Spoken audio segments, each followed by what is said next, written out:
গণভোটে আসি তো রাজনীতিবিদদের ব্যর্থতার পরে। রাজনীতিবিদরা ব্যর্থ না হলে তার গণভোটে যায় না। ঐক্যটা কি অনৈক্যের মধ্যে গেল কিনা? না, অনৈক্য দিয়েই তো শেষ করছে। সংবিধানটা কোথায় কোথায় আছে এটা বললে হবে। আমরা এতদিন পর্যন্ত যেটা দেখলাম আর কি, গত ফেব্রুয়ারি থেকে এই সংস্কার কমিটি এবং ঐক্যমত্য কমিশনের আলোচনা শুরু, এবং সেখান থেকে আলোচনা করতে করতে করতে করতে আইসে একটা জায়গায় ঠেকলো যে অনেকগুলা সংস্কার বা সংশোধনী আনতে চাইতেছিল, এবং সেখানে তারা বেশ কিছু ইয়েতে ঐক্যমত্য হয়েছে, এবং যেগুলো অনেক অ্যাডমিনিস্ট্রেটিভ অর্ডারেও হওয়া যায়, এগুলা খুব মৌলিক কোনো বিষয় না, কিন্তু বেসিক কতগুলো জায়গায় নোট অফ ডিসেন্ট দিছে বড় দল যারা, বিশেষ করে আমি যদি বলি বিএনপি। তো এখন এই নোট অফ ডিসেন্ট যদি থাকে তাহলে তার মৌলিক পরিবর্তন হইল না, মৌলিক সিদ্ধান্ত আসতে পারতেছে না। সুতরাং একরকম অনৈক্যের মধ্যেই শেষ হয়েছে আপনার এই কি বলে ঐক্যমত্য কমিশন নিয়ে। যদিও পরবর্তীকালে বলা হয়েছে যে ঐক্যটা কি অনৈক্যের মধ্যে গেল কিনা? না, অনৈক্য দিয়েই তো শেষ করছে। এমন যদি তারা ঐক্যমত্য হয়ে আসছে তারপরে ঐক্যমত্য কমিশনের সিদ্ধান্তে অনৈক্য ধরছে, তার তো অনৈক্যের মধ্যেই শেষ করছে। সুতরাং অনৈক্য ছিল, এখনো আছে। এখন এটার ভিতরে একটা গণভোটের কথা আছে।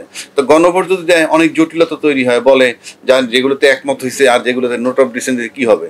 আমার কাছে পরিষ্কার বিষয়, যেহেতু ঐক্যমত্যে আসতে পারে নাই, সুতরাং গণভোটে গেলে টোটালটাই গণভোটে যাবে। যে এই সংস্কার সংক্রান্ত যেটাকে জুলাই সনদ বলা হচ্ছে, এটা তো আলটিমেটলি একটা সংস্কার, জুলাই সনদটা। জুলাই সনদ বাস্তবায়ন চায় কি চায় না, এই হা না ভোট দিয়ে দিবে, তাতে নোট অফ ডিসেন্ট আর থাকবে না, থাকা উচিত না।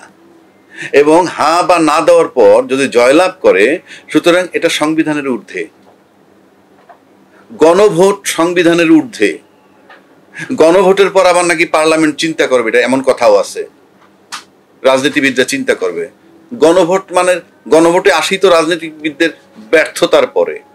রাজনীতিবিদরা ব্যর্থ না হলে তার গণভোটে যায় না, আর গণভোটের উপরে আর কিছু নাই।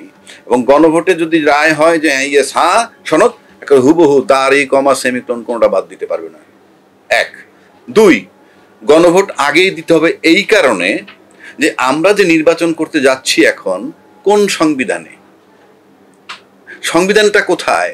যেই এক্সিস্টিং সংবিধানের কথা বারবার বলে, সেই এক্সিস্টিং সংবিধানের নির্বাচন পোর্শন বলতে যেটা, ইট ইজ জাস্ট অফ। কেন? যে সংসদ ভেঙে যাওয়ার পরবর্তী 90 দিনের মধ্যে নির্বাচন দেওয়ার কথা, ওই সংবিধান মোতাবেক। সেই 90 দিন তো পার হয়ে গেছে বহু আগে। সংবিধান কি বলছে যে 90 দিন পার হওয়ার পর যেদিন মন চায় সেই দিন করে নেবেন? আছে কোথাও লেখা? আমি চ্যালেঞ্জ করতে টোটাল বাংলাদেশের সমস্ত আইনজীবী এবং নির্বাচন কমিশন আরো বিজ্ঞ যারা আছেন, যে ওই সংবিধানে কি বলা আছে যে 90 ডেজ পার হওয়ার পর এনি ডে আপনি নির্বাচন করতে পারেন, যখন মন চায় তখন? চ্যালেঞ্জ ছুড়ে দিলাম। তাহলে আপনি নির্বাচনটা করতেছেন কিসের ভিত্তিতে? সুতরাং নির্বাচন করতে হলে একটা আইনি ভিত্তি যদি লাগে, তাহলে এই গণভোট দিয়ে জুলাই সনদ আগে কার্যকর করতে হবে, তার আলোকে নির্বাচন হবে।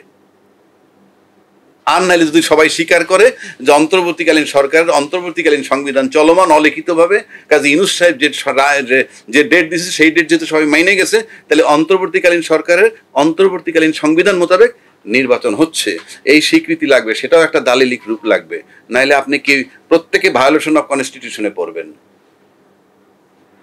এখন আসেন, যদি এই গণভোট না হইলে বা নির্বাচনের দিন যদি হয়, এমন কথা আছে, নির্বাচনের দিন গণভোট করলে what is the use of that গণভোট? Number one.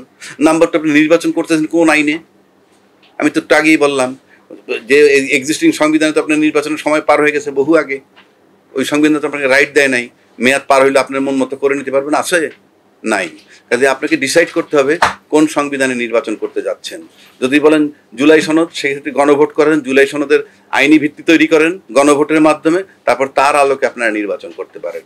আরেকটা কথা বলছে যে গণভোট পর নতুন পার্লামেন্ট যে আসবে, সে 270 দিনের মধ্যে যদি কার্যকর না করে, এটা অটোমেটিক কার্যকর হবে বলে সংবিধানে সংযোজিত হবে। কোথায় আছে? এটা বললে হবে। রাষ্ট্রপতির বেলায় চলে যে একটা বিল তার কাছে পাঠাইলো, 7 দিনের মধ্যে যদি স্বাক্ষর না করে, অনুমোদন না দেয়, তাহলে এটা তো সংসদ পাঠায়। যদি উনি 7 দিনের মধ্যে অনুমোদন না করেন, তারপর ধরে নেওয়া হবে যেটা অনুমোদিত।